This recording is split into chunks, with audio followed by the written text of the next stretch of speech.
In this video, I will show you how to crop a video in Premiere Pro. First, head over to the Effects panel. If you don't see the Effects panel, go to the Window menu and reset your layout to default. Next, search for Crop and drag it directly onto the video. Now I'll go to Effect Controls and start adjusting the crop values. I want roughly the same amount cropped on all sides. Let's try 10% on the top, bottom, left, and right. That looks right. And that's how you can crop a video in Premiere Pro.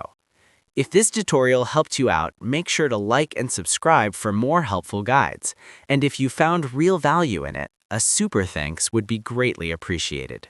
Feel free to reach out if you encounter any issues during the process.